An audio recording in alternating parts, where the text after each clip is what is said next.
In a rapidly expanding omniverse of sci-fi content, two Terrans try to make sense of it all. From the latest to the greatest to the most thought-provoking science fiction content on the screen, we bring you Crowded Space Podcast! Total Frequency Edition, Season 2, Episode 39, Asteroid City. We watch it on Amazon Prime. I'm your host, Eric. And I'm your other host, Jarod. Here to talk about Asteroid City at 2023, a pretty recent addition to sci-fi. Yepers. So, yeah, maybe not a lot of people have had the chance to watch this. So just beware, there will be spoilers. Yeah. Spoilers. Yeah. Now, I'm going to have the glorious task of trying to summarize this movie. Yeah. You deserve a gold star if you can make this happen, my friend.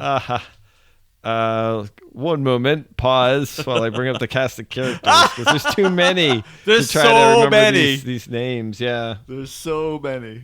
So Asteroid City is essentially a movie about a play that is having a TV documentary about it. So it's straightforward. No, Russian doll story within a story here. Oh, no, there is. That was sarcasm. Just a bunch of actors and So within the actors. play itself, I think, is the meat and bones of the city, and the play is about essentially a group of genius kids that are here at this asteroid city, a site of meteorite crash, obviously, and they're about to be accommodated by the research branch of the military. So they're there with their parents or guardians, as the case may be, and in the midst of the award ceremony, where we find out who's the winner of like the big cash prize on top of all the other accolades. Big spoiler alert, a UFO appears. And so the main story is really about this group of people who are at a quasi-tourist attraction, Asteroid City, whether they're there for the award ceremony or not, are now under quarantine and having to deal with no contact to that in or outside life, and really having to deal with the fact that, hey, we're not alone. What are the ramifications? What does this mean for my faith? Well done. So, yeah. It was what, in the 50s? Sort of like... Well, yeah, and that's one of the things that was appealing to me, is that essentially it's this retro-futuristic setting. Yeah. What... just kind of the appeal of Fallout with some of this. And so it is set in this really intriguing time, of the 50s, where humankind is starting to really tame nature. This is a time where, in the United States, we have now paved the desert. Like all the reaches and the secrets of Mother Nature are now open to us. As long as you've got, get your kicks on Route 66. As long as you've got a car that works, you can get there now. Yeah. So it's kind of a fun time for America. And we see that. It was like they're sputtering into town at the beginning with the little last of their gas. But so that's the set of bigger things. And I would say the main character here is played by Jason Schwartzman, the character of Augie Steinbeck, a father of four who's recently widowed through the loss of his wife. And that's one of the opening really scenes, is him talking to his father-in-law, who's not really a big fan of his son-in-law, who's also lost, his daughter now, and being like, wait, you haven't told the kids yet that their mother's dead? He's like, I haven't found the right time. Oh, my God. Yeah. She was like passed away for months, I think. Something like that. 3 months, something like that. It's been like 3 weeks. 3 weeks. That's the son, who's like a genius, kind of knew what was up. The movie feels like 3 months. He's got so many other things going on in his life that... Yeah, he's a genius. And so I guess I have to also kind of point out, like I alluded to with some sarcasm before, is that there's a story within a story here. So the main thing that we're seeing is a play, but then there's a documentary about this play that we see in black and white, guided by just the so-called host, played by Bryan Cranston. And so they'll use that to segue into some bigger picture ideas that movie is supposed to represent. And I think that's a really good point to point out something that we both had in our notes without speaking to each other, is that, yes, there are some sci-fi elements here, and I want to dig into those a little bit more. But this is a movie that is made for actors. Definitely. There's a lot of, I think, winks gosh. and nods to the biz throughout this movie. And that's on top of the fact that it is a star-studded cast. They brought out all of the friend of the friends and all the people to, show this labor of love or cash paycheck, whatever it was. I don't know.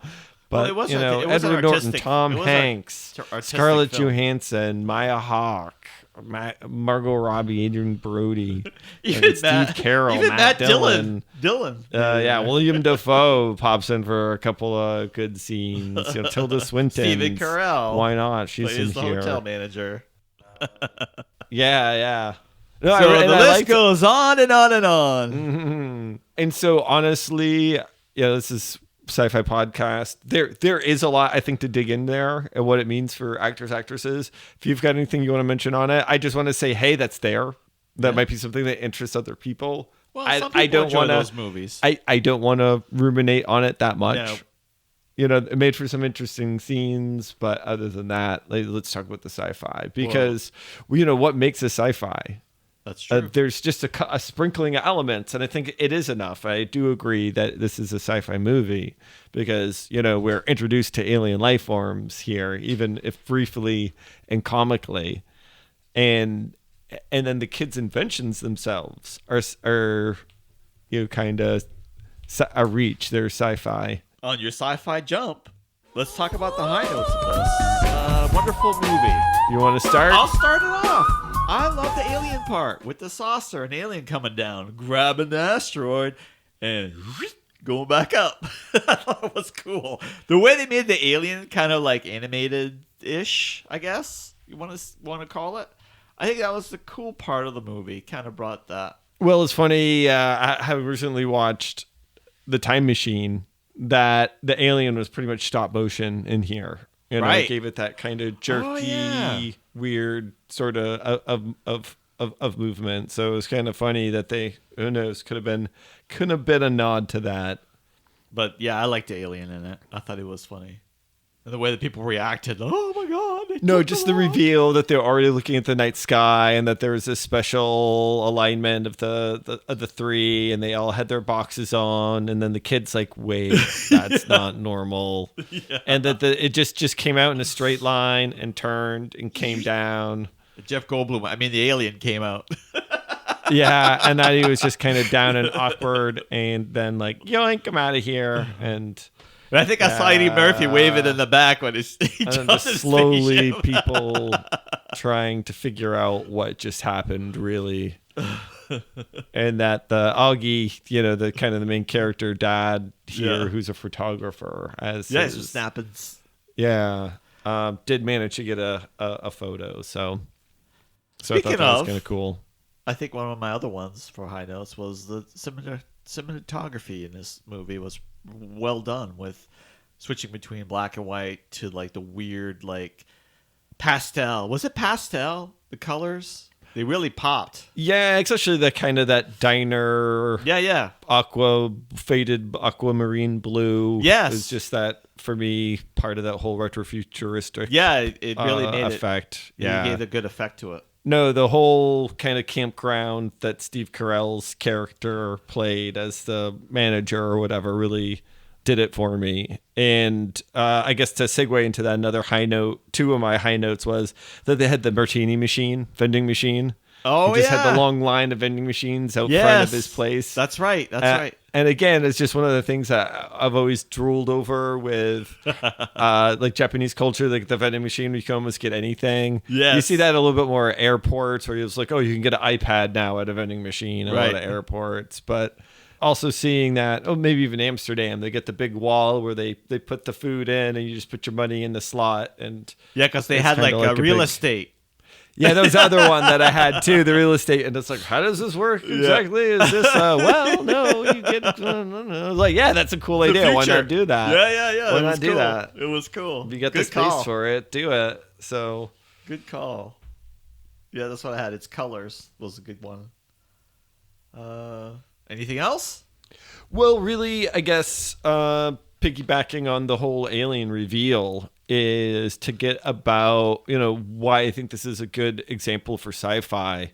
High note for me is how a single kind of event, because it was really a brief event in the whole all of what went on in this movie, Like a minute or something. how such a single event can be so transformative, right? All these people's lives were changed, Right. Because they got quarantined because of they that. get quarantined, and then they're trying to find a way to speak out, and and it was slowly getting to them. And then, like I said, how it changed the religion and the kids, because there's a group, essentially there's a school teacher and a bunch of kids on a field trip. They get stuck there as well. So she's trying to go on with the lessons, and these kids have got these really kind of deep questions they're throwing at her. So, and then again, then it's a whole backdrop that this is all just a play that and the sets were, for just being in the little town, they did a good job. Like, there wasn't much it wasn't like a massive scale of a movie for the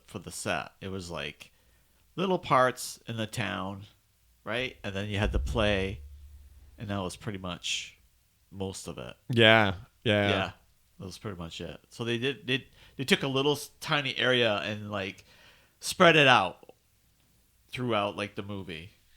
With like, you went to the garage and then you went to the hotel. Even though it was mostly they were in the desert, Yeah. there was a good variety, Yeah. and the people were interesting enough that they filled the scenes, and Right. so I did appreciate that. It was a little bit, slower movie telling at points where they let you soak in the scene and get how desolate and very how dialogue out there you driven. are. Yeah, which can only make you wonder. Oh, if you are in a quarantine, how lonely does that make you feel? Right. Especially if you're used to being in a city and you're just out in the desert. Yeah. So, Yeah.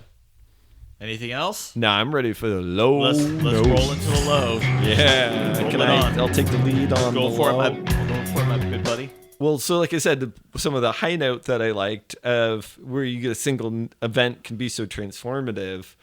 If we're talking big themes with the low notes, one of the things this movie did is show how quickly that we can become numb to the exceptional. Because, right, it was people quickly kind of took for granted that they had seen an alien and that there was other life out there and not a big deal. Right. But also, I think that's one of the things that they were trying to say about Fame and like Scarlett Johansson's characters, Midge Campbell, the Hollywood starlet or whatever, how she was just so, so over life and, I'm a bad parent, but it's, it's how it's going to be. And just that, like, all this fame and fortune, and I'm numb to it. It's just whatever. I'm so over it. But that's part of But that happens to us. It's like, look at the technology that we have at our fingertips. Yeah. They like to say, we've got more technology in our phone than the whole first All around operation to the moon. Including what's on the spaceship and on the base. So it's like can do all this math and triangulations, and we just watch videos of cats falling into the toilet or something, right?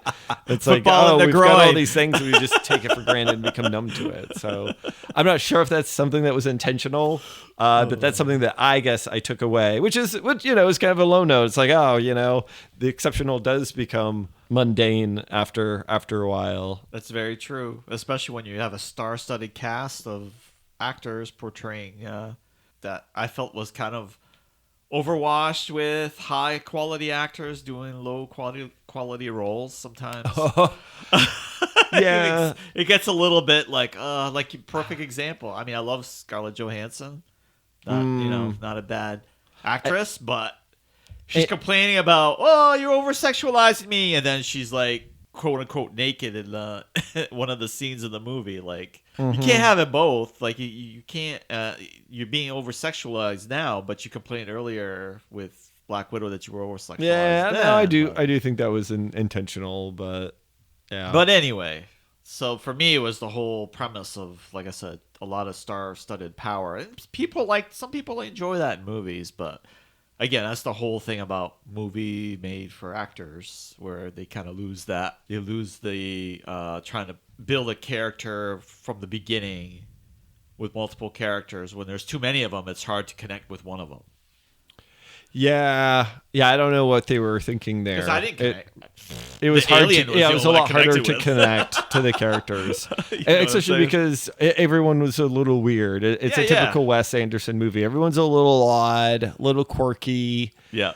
What this movie did is something that I usually do appreciate that David Lynch will do in his movies. You can take a really kind of normal scene and make it feel really odd, and you can steep in this awkwardness as something that we go through every day. But then he can also take a scene that is really extraordinary and weird, but actually make it feel very normal to us. And a case in point, and this is one of my low notes, is the atom bomb. Oh, yeah. Right? They're just sitting there in their diners, there's an atom bomb going off. They're like, what's that? And then, the lady at the diner just like, they're testing atom bombs again. Like, oh, and he goes, looks out and, takes a picture. Again, they're like, they're numb because he just lost his wife and they lost their mother or whatever and all that. But again, just another example of how you can be so numb to the extraordinary. And here's an atom bomb going off. Yeah. Whatever. That's very true. No one did the thumb test though. Should have done the thumb test. Again, this is why we went with this particular movie. Yeah, I thought that was common knowledge because it kind of. There are some very weird connections between this and Fallout. Yeah. Yeah. That's pretty much it for me. Well, I'll keep running on with some of my low notes then. So again, back to the 50s theme, really interesting time, for at least America, for things to be set. But some of this, just the coldness of the 50s family, we have this idea of the perfect, working father and wife at home with the two kids and the atomic family and the car. But then kind of underneath that was, this judgmentalness and kind of coldness or whatever. And just in how Augie treated his kids, and he's like, tells them the news that their mother's dead. And he's like, okay, you can all each come up for one hug. That's the amount of emotion we're going to show here. That's the social acceptable amount of emotional quotient that you each get. That's true. It had that kind of feeling to it. So it was kind of a reminder, as cool and exciting as the 50s were. Yeah. In terms of innovation and technology, there was also we're working out a lot of things emotionally as a whole country. Even like the way people dress too, like clothing and all that. Kind of going on with the whole actor side thing. Two examples where it really didn't work that well for me. One is that they had Bryan Cranston's character as the documentary host. Was just in a scene by mistake, and they're like, "Oh, whoa, yes, what am I doing here?" Like, why? There's no need. There's no need. You're not like. So if I start scratching my head saying, "Whoa, wait, what am I doing here?" You'll be like, "Dude, you're in a podcast, man." It's supposed to be the lines between reality or blurred. Like, I don't know why it wasn't that funny. Just why was it there? Was he trying to break the third wall? Probably not. Yeah, and then I thought they dug in a little too deep with the actor melancholy, like her doing her death scene and being dead and the bathtub. Yes. And then the guy helping read the lines, and his character burns his hand, and then he burns his hand and he doesn't know why, or it's because he wanted to feel something. I'm like, okay, I get it. That's enough. That goes into my static, but we'll get there we go. Just rip into it. Let's roll into static. What I call it is art imitates art, with exactly what you just said about the whole scene with the going over the lines and doing it was just over. I felt like that whole scene could have just been not even a part of that, I guess. I don't know. I think it spent a lot of time with that whole between those two characters So that I kind of got lost there for a little bit and bored. Really, I don't know why. I just felt like, they're trying to be artistic. I guess. Well, that's the for thing. an I actor. like their chemistry. I Right. just didn't like the scenes that the chemistry was in, and what they were trying to say with those scenes. Then I the guess. weird daughter stuff that they were doing with the mother, like they were like some pagan ritual or something like in the desert, where Tom Hanks, the grandfather, comes up to them and he's trying to get the Oh, I ashes thought back. that was like, so cute and I was adorable. like, okay, a little Oh, weird. that- Chilling out yeah. the corn thing going on. The or Augie's what? 3 daughters, through the grief and the loss of their mom, were all convinced that they were kind of witches Yeah. and wanted to bury their mom in the desert as their It's way just of like- saying goodbye. Just Now, I like like they're that chilling was out the corn quirky, thing going kind on. of fun. Really? Oh, And that for me, it was he kinda ended weird. up just agreeing with it. He's like, whatever. Like, it just doesn't matter. We just all that for me, because that was part of the. We just saw Alien, and we're worried about how we're dealing with the bones and ash Right. of a loved one. It's like Yeah. the life is different now. We just can't wrap our head around it. So I guess segue into my static. Go for it. The kind of the seduction scene of essentially the actor that played Augie Steinbeck's character as part of the dramatization of how he barged into the black and white producer's scene? cabin and brought him his favorite ice cream and just took what he needed from his house to get into the role of the actor as the father, and then like, you know, insinuated that they had sex afterwards or whatever. It's just like, there's just so much extra. Like, I don't think it helped me understand. Like, just focus on the sci-fi story and the quarantine. It's Asteroid. and- It's Asteroid and City. the kids, there's a lot there with the kids, like, and their inventions were really Yeah. interesting. Like, that's yes, what was yes. kind of funny. Each of their inventions were actually life-changing, right? Yeah. Like, would each change how we interact with the world, which is like what good sci-fi would do. And they're kind of all swept under the rug. Like, hey, good job. Here's They get like you an get a pat award on the of the award. back, and You get an award. Yeah, and all your What's it inventions for? are You just just gonna get an go. award. They're just gonna get the Lost Ark treatment, be put in a military warehouse somewhere, and be filed away. Yep. And for me, again, that's that too much star power for me, I guess. I couldn't keep track of the characters. Like, I couldn't connect with them. Like, I mean, there's plenty of times where they're on the screen and they're giving them time to, you know, give them the dialogues and all that stuff. But, like, there wasn't any characters I really connected with other than probably the alien, but that's about it for me. I mean, I don't know. I did a little bit with the father, and then as soon as I did, then they'd remind us that he's not really the father; he's an actor in a play. So it's like,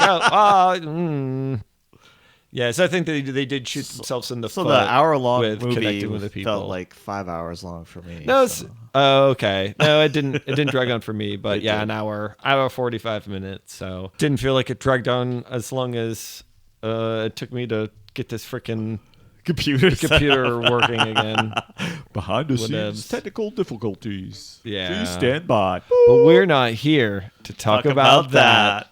Well done. So, if you find yourself under quarantine in the desert because you spotted extraterrestrial life coming into our own country, or maybe because you're in a play that's being scrutinized by a documentary and you're really an actor questioning For what an the actor? meaning of all of your life's work accumulates into, just remember that it's not the journey. It's the destination, my friend.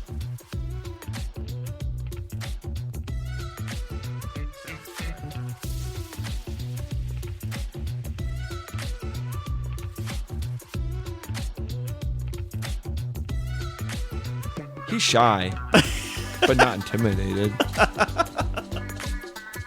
You should have that as a voice drop there.